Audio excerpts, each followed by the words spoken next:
এটা মনে করেন আসলে ছোটবেলা থেকে আমার খেলার ছলে এটা শেখা।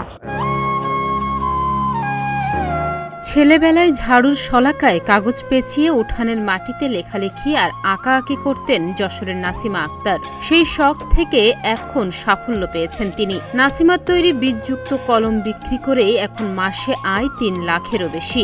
এরই মধ্যে নাসিমা আক্তারের কাগজ দিয়ে তৈরি কলম চারিদিকে হইচই ফেলে দিয়েছে। কাগজের তৈরি কলম পরিবেশ বান্ধব হওয়ায় ইতোমধ্যে শিক্ষার্থীদের কাছে ব্যাপক জনপ্রিয়তা পেয়েছে। এটা মনে করেন আসলে ছোটবেলা থেকে আমার খেলার ছলে এটা শেখা। আমি যেটার কাঠি দিয়ে কাগজ পেঁচাইয়ে কলম বানাই আমি খেলা করতাম। আমার এই শুধু হচ্ছে কালার পেপার, কাগজ এবং এই একটা নিব আর হচ্ছে আঠা, এই দিয়েই আমার এই কলম তৈরি করা।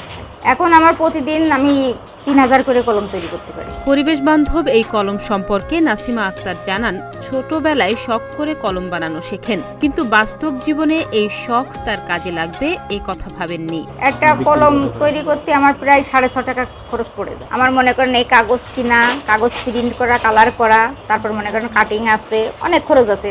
আমার এই নিপির দাম আছে, আঠা আছে, আমার ৬৫০ টাকা মতন খরচ। বিক্রি করে আমি পাইকারি রেটে ৭০ টাকা করি। ছোটোবেলায় আমার খেলার ছলে আমি এই কলমটা তৈরি করেছি, যেটার কাঠি দিয়ে কাগজ পেঁচাই আমি কলম বানাই খেলা করতাম। আমাদের দেশে প্রতিদিন লাখ লাখ প্লাস্টিকের কলম ব্যবহৃত হচ্ছে। এই লাখ লাখ কলমে আমরা দেশের মাটিতে ফেলতেছি, তো মাটির ক্ষতি, পরিবেশের ক্ষতি। আর আমার এই কলমটা হাতে তৈরি, কাগজের, পরিবেশ বান্ধব। বীজের আইডিয়া কিভাবে এলো এমন প্রশ্নের জবাবে নাসিমা আক্তার জানান, কাগজের কলম তৈরির পর পেছনের অংশ খানিকটা ফাঁকা থাকে। প্রথম দিকে টুকরো কাগজ দিয়ে ফাঁকা অংশ পূরণ করে দিতেন তিনি। এরপর যখন পত্রপত্রিকাতে তার পরিবেশ বান্ধব কলম নিয়ে লেখালেখি শুরু হয়, তখন তার মাথায় আসে এটি আরও কিভাবে পরিবেশ বান্ধব বানানো যায়। এখন আমার কাছে ১০-১৫ জন নারী, ২০ জন নারী কর্ম করতেছে। এখন তাদেরও কিছুটা হলেও সংসারের সচ্ছলতা ফিরতেছে, অভাব-অনটন দূর হচ্ছে। তবে আমার এগোচ্ছে।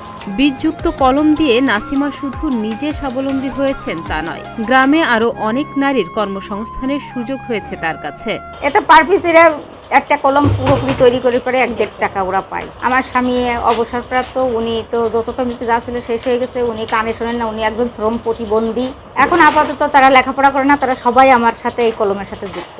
ছেলে হচ্ছে লাগে আপনার ইন্টার পর্যন্ত পড়াশোনা করেছে, করে এরপরে মনে করেন এই কলমের ভিতরে ঢুকে যে সময় পায় না। বীজযুক্ত এসব কলমের পেছনের দিকে থাকে ফুল, ফল ও সবজির বীজ। এসব বীজের তালিকায় রয়েছে পেয়ারা, টমেটো, মরিচ, বেগুন, লাল শাক, ডাঁটা শাক সহ বিভিন্ন ফলমূলের বীজ।